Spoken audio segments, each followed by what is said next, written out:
আল্লাহ যদি তোমাকে সাহায্য করেন তবে কোন শক্তি তোমাকে তার উপরে জয়ী হতে পারবে না, কেউ তোমাকে তার থেকে ফিরাতে পারবে না।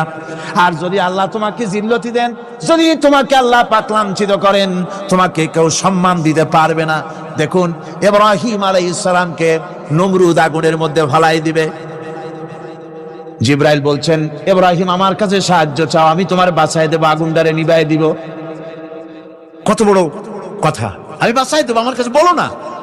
ইব্রাহিম আলাইহিস সালাম জিবরাইলের কাছে সাহায্য চাইছে, কোন চেয়েছে?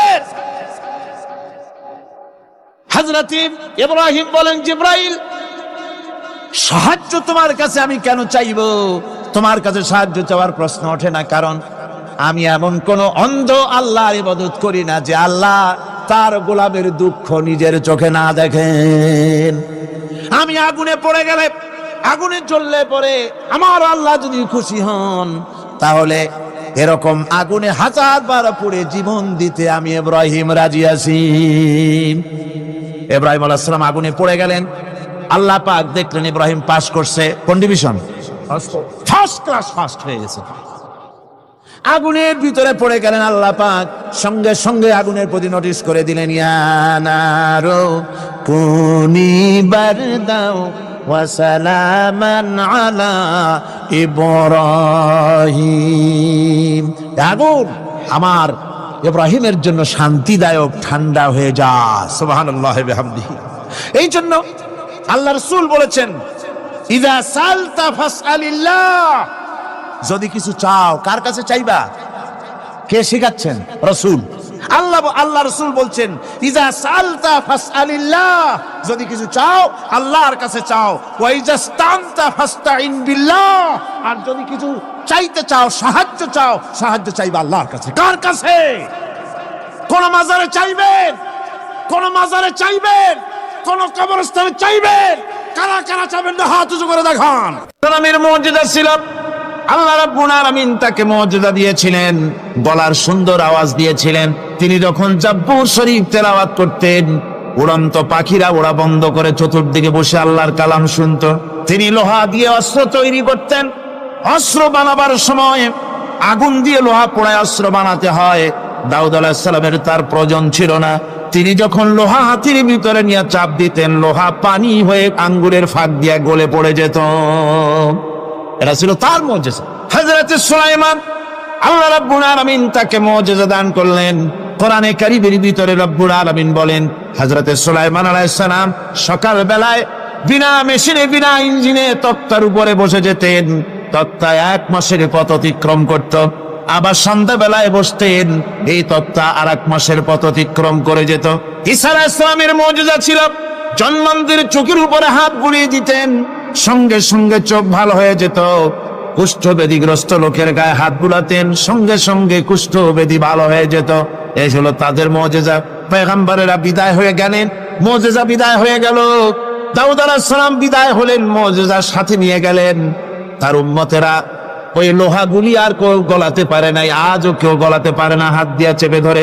সুলাইমান আলাইহিস সালাম দুনিয়া থেকে বিদায় হয়ে গেছেন, মুজিজা নিয়ে কবরে চলে গেছেন। আজ আর তার অনুসারীরা অথবা দুনিয়ার কোন মানুষ বিনা ইঞ্জিনে তক্তায় বসে আর হাওয়ায় উঠতে পারবে না। মুসা আলাইহিস সালাম বিদায় হলেন, লাঠির মুজিজা চলে গেল। তার উম্মতেরা, তার অনুসারীরা কিয়ামত পর্যন্ত যদি 1000 চেষ্টা চালায়, লাঠিকে আর কোনোদিন সাপে পরিণত করতে পারবে না। ঈসা আলাইহিস সালাম, আল্লাহ রাব্বুল আলামিন তাকে উঠায় নিলেন, মুজিজা তিনি সাথে নিয়ে গেলেন। আজ তার কোটি কোটি, শত শত কোটি উম্মতেরা, দুনিয়ায় যারা তার উম্মত দাবি করে, খ্রিস্টানেরা, হাজারো যদি চেষ্টা চালায়, তবুও জন্মান্ধের চোখের উপরে হাত বুলিয়ে চোখ আর ভালো করতে পারবে না। কুষ্ঠব্যাধিগ্রস্ত লোকের গায়ে হাত বুলিয়ে কুষ্ঠব্যাধি ভালো করতে পারবে না। তার মানে হলো, নবীরা যে যা যত মুজিজা পেয়েছিলেন, জীবদ্দশায় মুজিজা কাজে লেগেছে, দুনিয়া থেকে বিদায় হয়েছেন, মুজিজা সাথে নিয়ে গেছেন। কিন্তু আপনার আমার নবী, বিশ্ব নবী জনাব মুহাম্মদ রাসূলুল্লাহ সাল্লাল্লাহু আলাইহি ওয়াসাল্লামের কাছে আল্লাহ রাব্বুল আলামিন তাকে যত মুজিজা দিয়েছিলেন, 3000-এর উপরে আল্লাহর নবীর মুজিজা ঘটেছিল 23 বছরের নবুয়তের জীবনে। তার মধ্যে শ্রেষ্ঠ মুজিজা হতেছে কোরআন মাজিদ। আল্লাহর নবী বিদায় হয়ে গেলেন, মুজিজা সাথে নিয়ে যান নাই, মুজিজা রেখে গেলেন দুনিয়ায়। কিয়ামত পর্যন্ত দুনিয়াবাসী নবীর উম্মতেরা কোরআনের মুজিজা ব্যবহার করতে পারবে। কোরআনে কারীম রাসূল কারীম সাল্লাল্লাহু আলাইহি ওয়াসাল্লামের জীবনের শ্রেষ্ঠ মুজিজা। মানুষ পাগল হয়ে গেছে কোরআন শোনা। সুতরাং এই কোরআনের বৈশিষ্ট্য সকল দিক থেকে এক অপূর্ব একটি কিতাবে পরিণত করেছে, যা মানুষকে চিরকাল বিস্ময় হতবাক করে দিয়েছে। কোরআনের আরেকটি বৈশিষ্ট্য হচ্ছে এই কোরআন এক সময় নাজিল হয় নাই। 30 পারা কোরআন শরীফ একসাথে নাজিল হয়েছে না, কোরআন নাজিল হয়েছে আস্তে আস্তে ধীরে ধীরে। কত বছর লাগলো? 23 বছরেরও কিছু বেশি সময় ধরে কোরআন ধীরে ধীরে রাসূল কারীম সাল্লাল্লাহু আলাইহি ওয়াসাল্লামের কাছে অবতীর্ণ হয়েছে। এমনটি আর কোনো কিতাব হয়নি, যা আর কোনো ধর্মগ্রন্থ যারা অন্যরা দাবি করে এরকম হয়নি। কোরআনে কারীমের আরেকটি বৈশিষ্ট্য হচ্ছে, যখন কাগজ ছিল না, ছাপাখানা ছিল না, এমনকি টেপ রেকর্ডার ছিল না, তখনকার নাজিলকৃত কিতাব যেভাবে নাজিল হয়েছিল সেইভাবে আজ পর্যন্ত অবিকল টিকে আছে, টিকে থাকবে ইলা ইয়াউমিল কিয়ামah। কিয়ামত পর্যন্ত কোরআনে কারীমের এই অকৃত্রিম অবিকৃত অবস্থায় কোরআনে কারীমের এই শান, এই বরকত টিকে থাকবে। এই জন্য কোরআন শরীফ হচ্ছে এই পৃথিবীর মহাবিশ্বের মহাবিশ্ব। কোরআন হচ্ছে পৃথিবীর মহাবিশ্বের মহাবিশ্ব। এর মর্যাদা সম্পর্কে রাসূল কারীম সাল্লাল্লাহু আলাইহি ওয়াসাল্লাম বলেছেন, ওয়া উসমান রাদিয়াল্লাহু তাআলা আনহু আন্নাহু قال قال رسول الله صلى الله عليه وسلم خيركم من تعلم القرآن وعلمه رواه البخاري। আল্লাহর নবী বলেন, তোমাদের মধ্যে সর্বোত্তম ব্যক্তি সেই, তোমাদের ভিতরে ভালো ব্যক্তি, উত্তম ব্যক্তি সেই যে ব্যক্তি নিজে কোরআন শেখে আর অন্যকে শেখায়। কোরআন যে শেখে আর অন্যকে যে শেখায়, সেই ব্যক্তি হলো তোমাদের মধ্যে সর্বোত্তম ব্যক্তি, ভালো ব্যক্তি। সুবহানাল্লাহ পড়েন।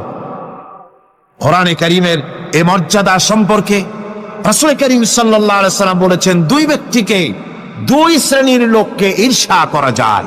অমুকে বিরাট বাড়ি করেছে, সে বাড়ি থেকে হিংসা হয়, আমি ওরকম বাড়ি করব, অমুকের মতো নেতা হব, অমুকের মতো বড় লোক হতে হবে। পরশ্রী কাতরতা অথবা ঈর্ষা করা, এরকমের ঈর্ষা করা জায়েজ নাই। রাসূলুল্লাহ বলেছেন, দুই ব্যক্তির সঙ্গে ঈর্ষা করা যায়। আন ইবনে ওমর রাদিয়াল্লাহু তাআলা আনহু আন্নাহু قال قال رسول الله صلى الله عليه وسلم لا حسد الا على الاثنين। দুই ব্যক্তি ছাড়া অন্য কারো সাথে হিংসা করা যায় না, রিস্ক করা যায় না। কোন কোন ব্যক্তি? রাজুলুন আতাহুল্লাহুল কুরআন ফাহুয়া ইয়াকুমু বিহি আনা আল-লাইলি ওয়া আনা আন-নাহার। ওই ব্যক্তির সঙ্গে হিংসা করা যায়, হিংসা করা যায় যে ব্যক্তিকে আল্লাহ পাক কোরআনের ইলম দান করেছেন, সে ব্যক্তি দিন রাত কোরআন তেলাওয়াত করে, কোরআনের উপরে আমল করে, কোরআনের উপরে থাকে, মানুষকে কোরআনের দাওয়াত দেয়। ওই লোকের সাথে ঈর্ষা করা দরকার যে তার মতো হতে চায়। ওয়ারাজুলুন আতাহুল্লাহু মালান ফাহুয়া ইউনফিকু মিনহু আনা আল-লাইলি ওয়া আনা আন-নাহার। মুত্তাফাকুন আলাইহি, বুখারী মুসলিমের হাদিস। রাসূলুল্লাহ বলছেন, অন্য আরেক ব্যক্তি হচ্ছে যে ব্যক্তিকে আল্লাহ পাক মাল দিয়েছেন, সম্পদ দিয়েছেন, ওই ব্যক্তি তার মাল আর সম্পদকে দিন রাত দুহাতে আল্লাহর রাস্তায় খরচ করে। তার মতো হওয়ার জন্য তার সাথে ঈর্ষা করা যেতে পারে। আমার বন্ধুগণ, এই কোরআন হচ্ছে এমন এক কিতাব যে কোরআনকে নিয়ে যারা অগ্রসর হয় আল্লাহ তাদেরকে বাড়ায় দেন, আর কোরআনের সাথে যারা হিংসা করে, বিদ্বেষ করে, আল্লাহ তাদেরকে অধঃপাতিত করে দেন। আন ওমর ইবনুল খাত্তাব রাদিয়াল্লাহু তাআলা আনহু আন্নাহু قال قال رسول الله صلى الله عليه وسلم ان الله يرفع بهذا الكتاب اقواما ويضع به آخرين رواه مسلم। হযরত ওমর রাদিয়াল্লাহু তাআলা আনহু বলছেন যে আল্লাহ পাক এই কোরআনের সাহায্যে এক শ্রেণীর লোককে প্রতিষ্ঠিত করবেন দুনিয়ার বুকে, এবং আখিরাতেও আরেক শ্রেণীর লোককে করবেন অধঃপাতিত। যারা কোরআনের সাথে বিরোধিতা করবে, তারা যদি হিরো হয়, আল্লাহ তাদেরকে জিরো বানাবেন। কি বানাবেন? জোরে কোন কি বানাবেন? জিরো বানিয়ে দিবেন। আর কোরআনকে নিয়ে যারা আগ বাড়ে, তারা যদি জিরো হয়, আল্লাহ পাক তাদেরকে কি বানায় দেন?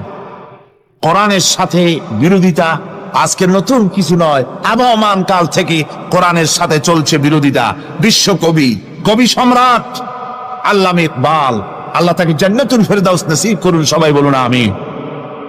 আল্লামা ইকবাল বলেছেন, সতীজা কর রহা হ্যায় असल से ताइमरोज सतेजा कर रहा है असल से ताइमरोज चरागे मुस्तफा भी से शरारे बुलहबीस मोहम्मद साल्लाल्लाहु आलाइहि ওয়াসাল্লামের দীপ শিকার সাথে আল্লাহর দ্বীনের সাথে আবু জাহাল আবু লাহাবের অগ্নিস্ফুলিঙ্গের সংঘর্ষ আবহমান কাল থেকে লেগে এসেছে, কিন্তু ওদের এই অগ্নিস্ফুলিঙ্গের টক্কর লেগে মুহাম্মদ সাল্লাল্লাহু আলাইহি ওয়াসাল্লামের টিম টিম করে জ্বলে ওঠা এই প্রদীপটি প্রচন্ড ঝড়ো হাওয়ার মুখে, টর্নেডো আর গর্কির মুখে নিভে যায়নি, জ্বলছে, জ্বলবে কিয়ামত পর্যন্ত। এটাকে নিভাবার ক্ষমতা বিশ্বের কোনো মানুষের নাই। ফু দিয়ে কেউ যদি নিভাতে চায়, চেহারা সত্য, মাথা সত্য, পুড়ে ছাই হয়ে যাবে, কোরআনের আলোকে নির্বাপিত করতে পারবে না।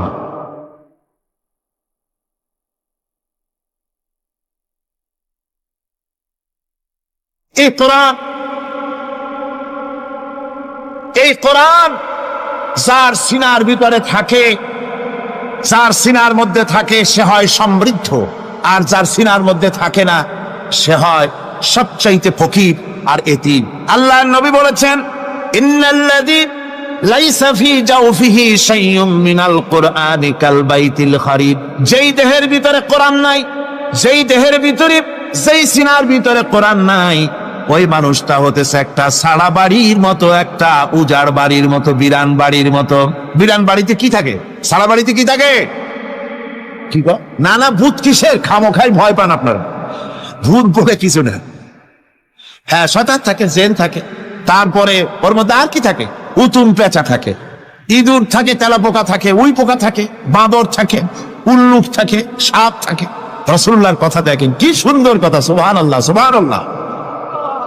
যে দেহের ভিতরে কোরআন নাই, সারা বাড়িতে যা থাকে, পুরো বাড়িতে যা থাকে, বিরাট বাড়িতে যা থাকে, যে দেহে কোরআন নাই সেই দেহের মধ্যে তাই থাকে। আজ দেখুন বাংলাদেশের শিক্ষাঙ্গনে, কলেজ ইউনিভার্সিটি গুলিতে কোরআন পড়ানো হয় না। বলেন ঠিক কিনা? আমাদের বিশ্ববিদ্যালয়গুলিতে কোরআন পড়ানো হয়, তাফসীর পড়ানো হয়, হাদিস পড়ানো হয়। হাদিস কোরআন আল্লাহর কালাম পড়ানো হয় না বলে অবস্থা কি হয়েছে? হাদিস থেকে মিলায় নেন, ইন্নাল্লাযী লাইসা ফি জাওফিহি শাইউম মিনাল কুরআনি কাল বাইতিল খারিব। কোরআন নাই তো সারা বাড়ি, কোরআন নাই তো কি আছে? যে ঘরের মধ্যে মানুষ নাই, উল্লুক থাকে, ভাল্লুক থাকে, শয়তান থাকে, তেলাপোকা থাকে, সারপোকা থাকে, হিংস্র প্রাণী ভরপুর থাকে। যে শিক্ষা প্রতিষ্ঠানে কোরআন পড়ানো হয় না, সেখানেও সন্ত্রাসীরা বাস করতে পারে, ভালো মানুষ টিকতে পারে না।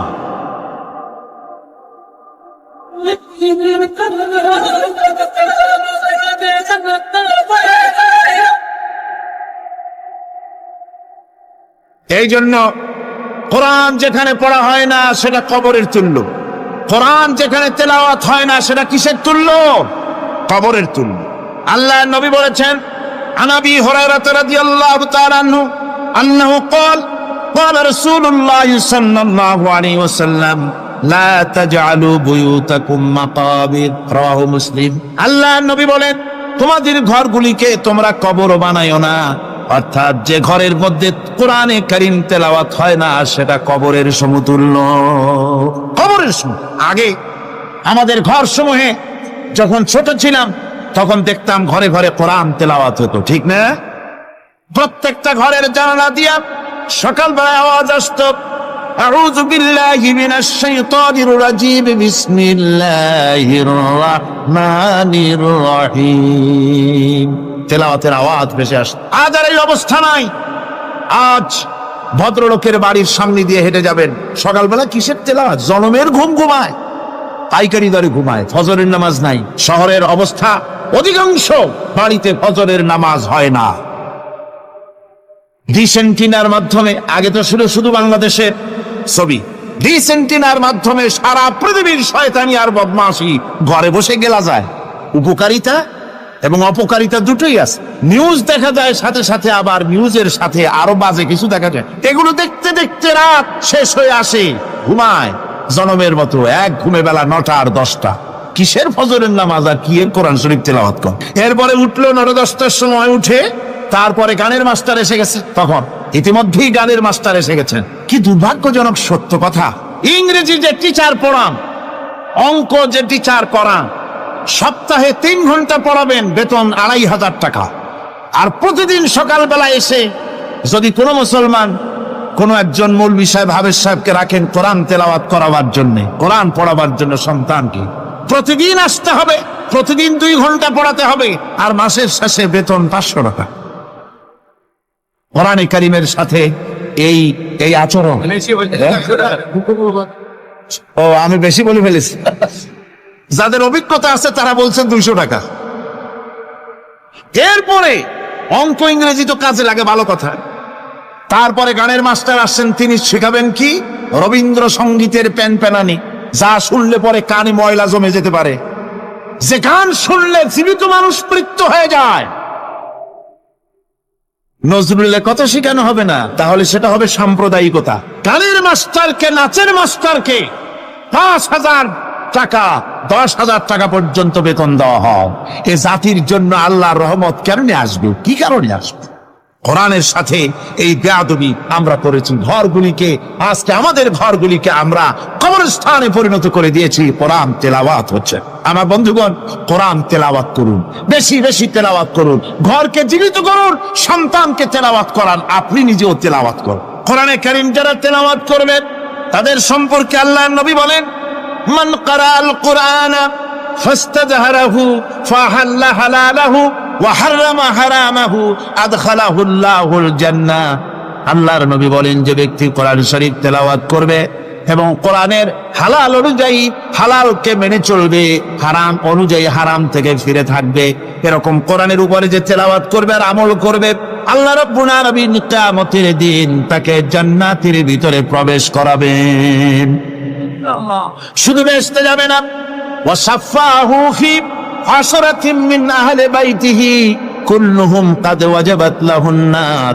নবীজি বলেন, এই কোরআনে কারীমের বরকতে কিয়ামতের দিন ওই ব্যক্তি তার রক্ত সম্পর্কিত 10 জন আত্মীয়ের ব্যাপারে সুপারিশ করার জন্য তৌফিক পাবে আল্লাহর দরবারে। এমন 10 ব্যক্তি, সেই 10 ব্যক্তির জন্য হিসাবের পরে জাহান্নাম ওয়াজিব হয়ে গিয়েছিল। এমন 10 ব্যক্তি সম্পর্কে কোরআনের তেলাওয়াতকারী আর আমলকারী আল্লাহর দরবারে সুপারিশ করার জন্য পারমিশন পাবেন। এমন নিয়ামত, সেই নিয়ামত থেকে আমরা বঞ্চিত হয়ে যাচ্ছি। আমি বলি না যে আপনারা কলেজ ইউনিভার্সিটিতে ছেলেদের পড়তে দিবেন না, আমি তা বলি না। তারা কলেজ ইউনিভার্সিটিতে বিলক্ষণ পড়াশোনা করুক, কিন্তু তাদেরকে কোরআন শরীফ শিখান। লক্ষ লক্ষ টাকা খরচ করলেন ছেলের পেছনে, কিন্তু কোরআন শিখালেন না।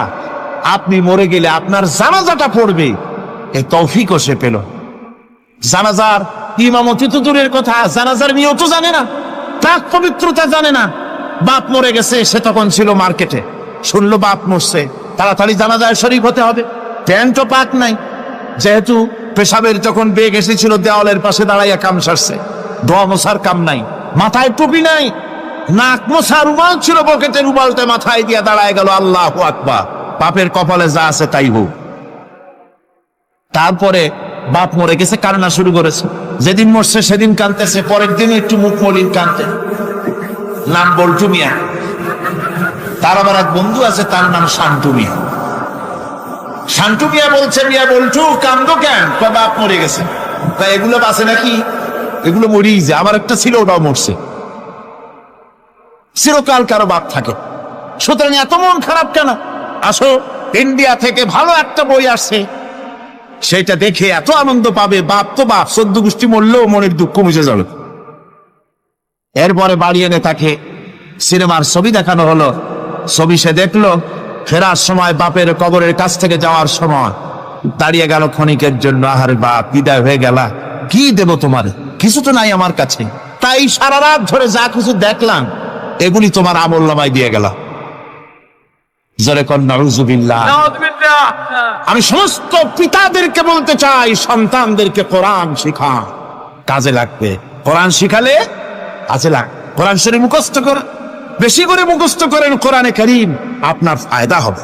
হযরত ওমর রাদিয়াল্লাহু তাআলা আনহু বর্ণনা করছেন যে রাসূল কারীম সাল্লাল্লাহু আলাইহি ওয়াসাল্লাম বলেছেন, ইউকালু লিসাহিবিল কুরআনি ইকরা ওয়ারাত্তিল কামা কুনতা তুরাত্তিলু ফিদ দুনিয়া।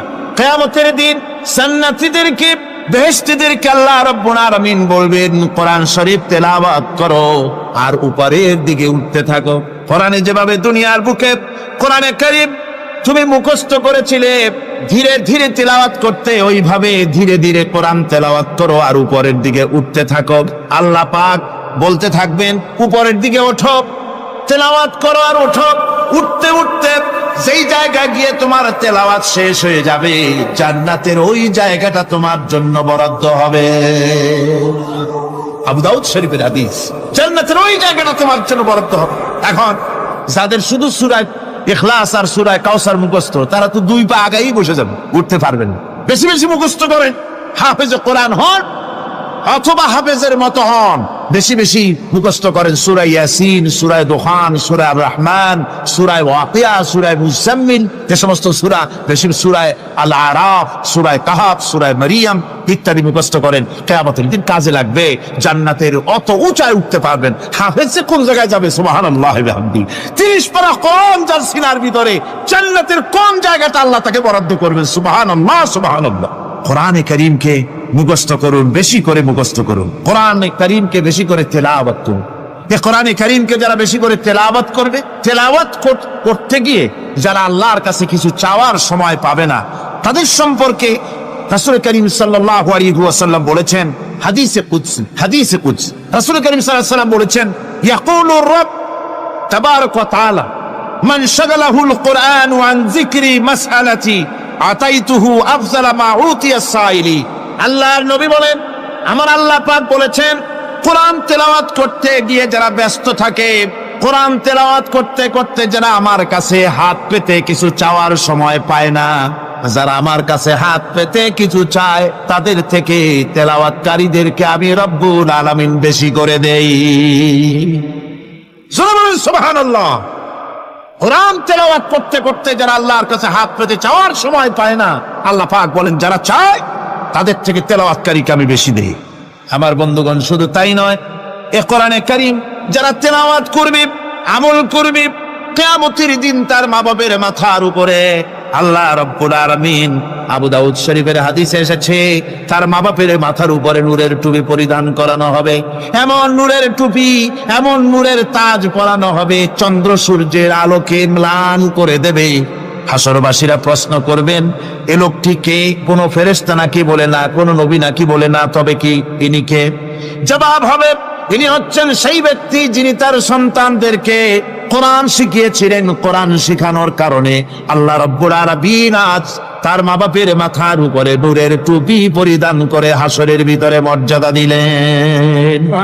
কিয়ামতের দিন দুনিয়া মর্যাদা পাওয়া যাবে, আখিরাতেও মর্যাদা পাওয়া যাবে যদি কোরআনে কারীমকে তেলাওয়াত করা যায়, আমল করা যায়, বোঝা যায়, তাহলে এই সমস্ত নিয়ামত আল্লাহ পাক দান করবেন। সুতরাং এই এত বড় নিয়ামত থেকে আমরা যেন কেউ বঞ্চিত হয়ে না যায়। কোরআন হচ্ছে এমন এক কিতাব যার তাফসীর লেখা হয় নাই।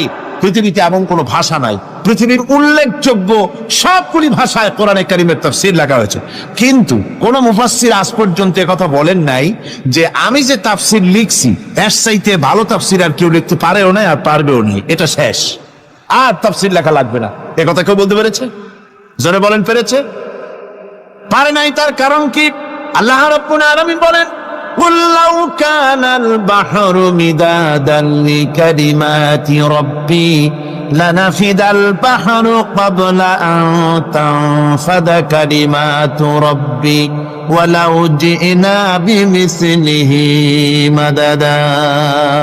আল্লাহ পাক বলেন, নবী আপনি বলুন, আমার রবের কথাগুলি লেখার জন্য যদি সমুদ্রের পানিগুলি, সমুদ্রের সমস্ত পানিগুলি যদি কালিতে পরিণত হয়ে যায়, আর আমার রবের কথাগুলি যদি লেখা শুরু হয়ে যায়, আমার রবের কথাগুলি লেখার পূর্বে সমস্ত সমুদ্রের পানিগুলি শেষ হয়ে যাবে, তারপরে যদি আবার সমুদ্র ভরে দেওয়া হয়, আরো যদি লেখা হয়, তবুও আমার রবের কথা লেখা শেষ হবে না।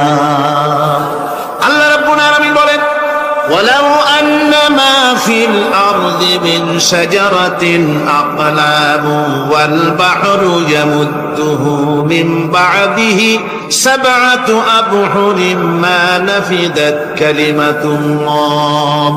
আল্লাহ রাব্বুল আলামিন বলেন মা নাফিদাত কালিমাতুল্লাহ, আল্লাহ পাক বলেন 7টা সমুদ্রের পানি যদি একত্রিত করা হয়, 7টা সমুদ্রের পানি যদি এক জায়গায় করা হয়, এই পানিগুলি যদি কালিতে পরিণত হয়ে যায়, আর পৃথিবীর সমস্ত গাছগুলি যদি কলমে পরিণত হয়ে যায়, ওই গাছগুলি দিয়ে যদি ওই পানির কালি দিয়ে আমার প্রভুর কথা আল্লাহ রাব্বুল আলামিনের কোরআনের কথা যদি লেখা শুরু হয়ে যায়, লিখতে লিখতে সমস্ত পানিগুলি গাছগুলি শেষ হয়ে যাবে, আল্লাহ পাকের কালামের ব্যাখ্যা লেখা শেষ হবে না। মা নাফিদাত কালিমাতুল্লাহ, আল্লাহর কথা লেখা শেষ হবে না। এত বড় বিরাট আজিম কিতাব আল্লাহ পাক আমাদেরকে দান করেছেন, সুবহানাল্লাহ পড়েন। এই কিতাবের এত বড় গুরুভার আল্লাহ রাব্বুল আলামিন বলেছেন লাউ আনজালনা হাযাল কুরআন আলা জাবালিন লারাআইতাহু খাশিআন মুতাসাদ্দিআন মিন খাশিয়াতিল্লাহ।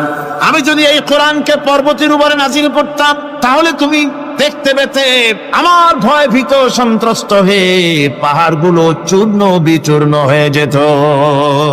এত বড় আসিফ কিতাব আমি তোমাদেরকে দান করেছি, যার গুরুভার বহন করতে কেউ রাজি হয়নি, পাহাড় পর্বত কেউ রাজি হয়নি, মানুষ রাজি হয়েছে। এই মানুষের উপরে আমি এটা অবতীর্ণ করেছি, গোটা বিশ্ববাসীর সামনে এই কিতাব আমি দিয়েছি তোমাদেরকে, এর দ্বারা হেদায়েত তোমরা গ্রহণ করবে। কিয়ামতের দিন আল্লাহর এই বিরাট নিয়ামত আমাদেরকে দান করলেন, আমরা এই নিয়ামতের না শকর করেছি, অর্থাৎ এই কোরআনকে আমরা ব্যবহার করেছি সঠিকভাবে করি নাই, বেঠিকভাবে করেছি। প্রথম দিন দ্বিতীয় দিন আমি বলেছি কোরআন শরীফকে শুধু তাবিজ তোমারের জন্য, শুধু সওয়াবের জন্য তেলাওয়াত করেছি, আসলে শুধু সওয়াবের জন্য তো আসেনি। কোরআন কোরআন বুঝতে হবে, আমল করতে হবে, তবে না শান্তি পাবো।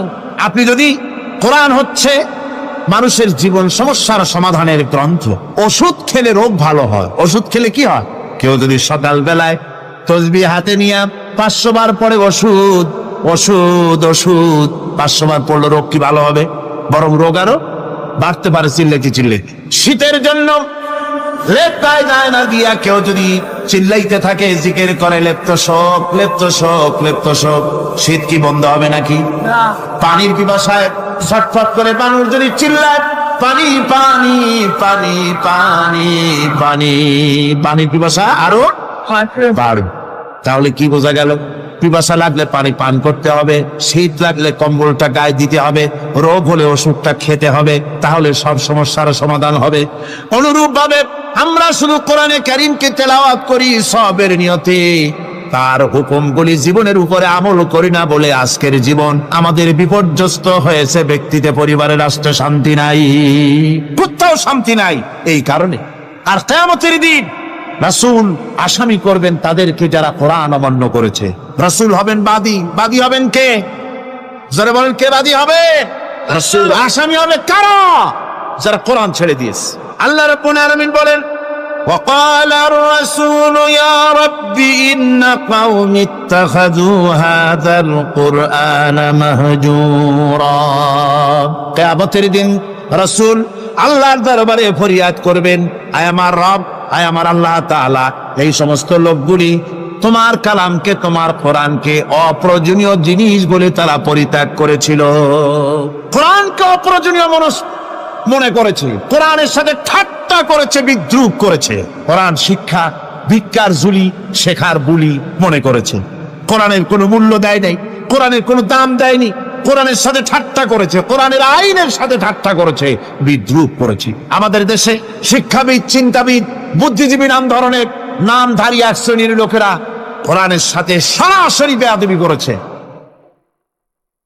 আহমদ শরীফ বলেছে পরকাল নাই, আল্লাহ বলছেন পরকাল আছে। আর আহমক, আহমদ তো না, ওটা কি?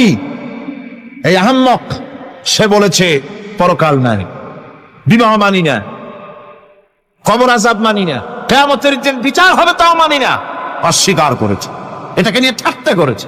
আহমদ শরীফ লিখেছেন নিজে যে আল্লাহ বলতে কেউ নাই, মানুষ তাকে চিন্তা করে সৃষ্টি করেছে, স্রষ্টা বলতে কেউ নাই। তারপরে আর একটা মেয়ে লোক, আমি ওটার নাম নিতে ঘৃণা বোধ করি, এটি হচ্ছে চরম ধর্মদ্রোহী, রাষ্ট্রদ্রোহী, নাস্তিক, জাহান্নামের কীট, ডাস্টবিনের আবর্জনা। এই মেয়ে লোকটি বলেছে, তার বইতে লিখেছে, বেহেশত হচ্ছে এক অসভ্য উদ্যান।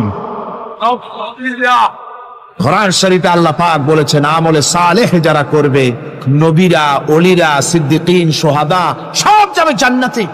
আর সেই জান্নাতকে এই হাবিসা, এই নিকৃষ্ট ধর্মদ্রোহী, রাষ্ট্রদ্রোহী মহিলা, এই সে বলেছে বেহেশত হচ্ছে এক অসভ্য উদ্যান। পৃথিবী অতৃপ্ত বহুগামী পুরুষেরা তাদের থাকার জায়গা হবে ওই বেহেশতের মধ্যে। যেরকম নাউজুবিল্লাহ। এই মেয়ে লোকটি সমগ্র নারী জাতির কলঙ্ক। ভারত, বাংলাদেশের শ্রেষ্ঠ শত্রু ভারত, এই শয়তানকে পয়সা দিয়া পুষতেছে। কলকাতায় দাওয়াত দিয়ে আনন্দ পুরস্কার দিয়েছে। সে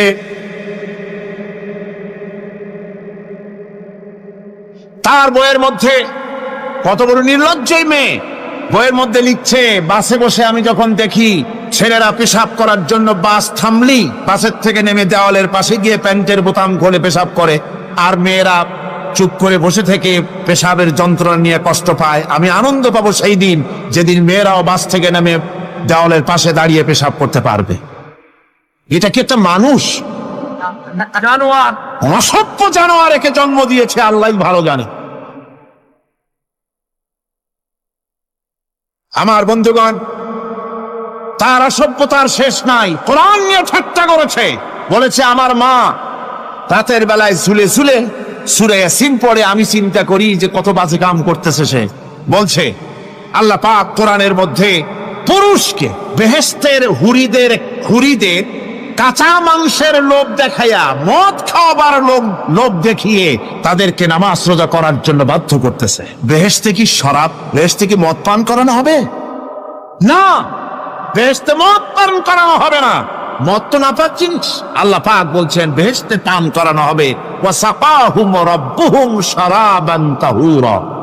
জান্নাতের ভিতরে আল্লাহ পাক শরাবে তাহুর পান করাবেন, যেটা নিজেও পাক এবং যে পান করবে সেও পবিত্র হয়ে যাবে। সুবহানাল্লাহ। সুতরাং এই কোরআন নিয়ে ঠাট্টা বিদ্রুপ যারা করেছে, কিয়ামতের দিন আল্লাহর দরবারে তাদেরকে উঠতে হবে, আজ হোক কাল। আমি জানি না বাংলাদেশ সরকার ভারতের ভয়ের চোটে এই মেয়ে লোককে পুলিশ প্রহারা দিয়া পুষতেছে নাকি, আমার বুঝে আসে না। বাংলাদেশ সরকারের পররাষ্ট্র মন্ত্রণালয় রীতিমতো আসামির কাঠগড়ায় দাঁড়িয়ে বিবৃতি দিয়েছেন এবং তাকে পুলিশ প্রহরার ভিতরে রেখেছে। বাংলাদেশের দণ্ডবিধি অনুযায়ী ওর তো ফাঁসি হয়ে যাওয়া উচিত। কোরআনের বিরুদ্ধে কথা বলেছে, আল্লাহর কোরআন নিয়ে ঠাট্টা করেছে। আমার বন্ধুগণ, কিয়ামতের দিন যখন এরা উপস্থিত হবে আল্লাহর দরবারে, আল্লাহ রাব্বুল আলামিন কোরআনের সাথে যারা ঠাট্টা করেছে, বিদ্রুপ করেছে, কোরআনের আইনকে নিয়ে যারা ঠাট্টা বিদ্রুপ মজাক উড়াইছে, কিয়ামতের দিন তাদেরকে বলা হবে ওয়াকিলাল ইয়াউমা নানসাকুম কামা নাসিতুম লিকা ইয়াউমিকুম হাদা। কিয়ামতের দিন আল্লাহ রাব্বুল আলামিন কোরআনের ঠাট্টাকারী, কোরআনের বিদ্রুপকারী, কোরআনের আইনের অমান্যকারীদেরকে বলবেন, আমি আজকে তোমাদের ভুলে গেলাম, যেমন করে তোমরা এই দিনে আমার সঙ্গে সাক্ষাৎকারের কথা ভুলে গিয়েছিলে। তোমরা যেমন আমার আজকের এই কিয়ামতের দিনের কথা যারা ভুলে গিয়েছিলে, আজকে আমিও তোমাদেরকে ভুলে গেলাম। এরপরে কি হবে? ওয়ামাওয়াকুমুন নার ওয়ামা লাকুম মিন নাসিরিন। আল্লাহ পাক বলেন এরপরে এদের জায়গা হবে জাহান্নাম, আর এদের সাহায্যকারীও কেউ থাকবে না, জাহান্নামে চিরকাল থাকতে হবে।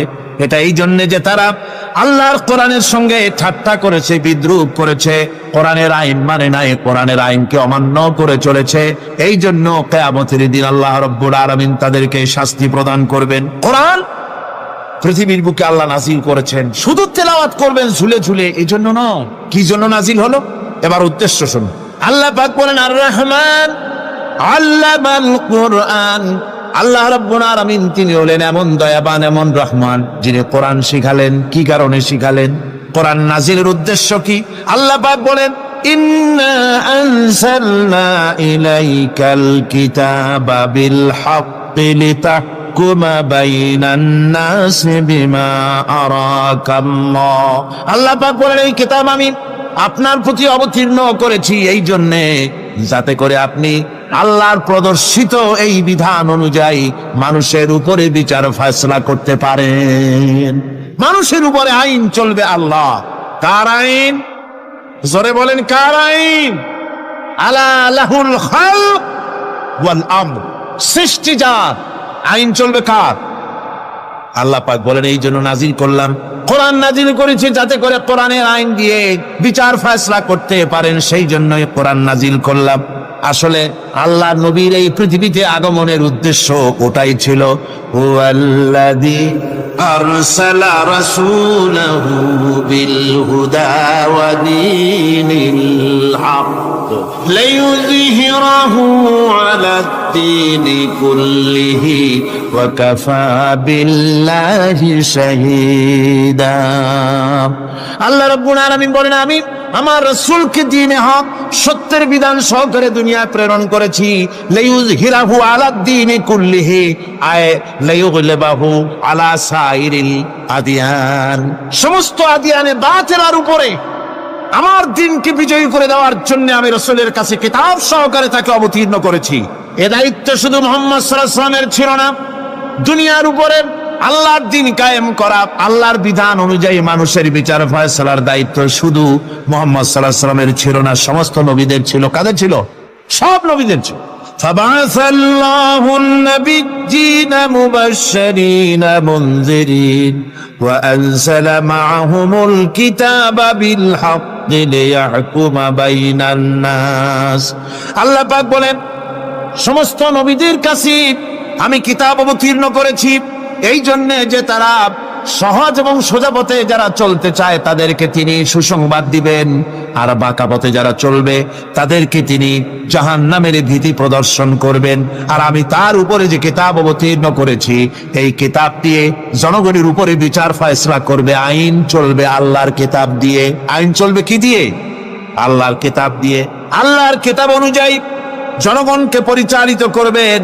এই জন্য আমি এই কোরআনকে নাজিল করেছি, অতীত এই কিতাবগুলি নাজিল করেছি।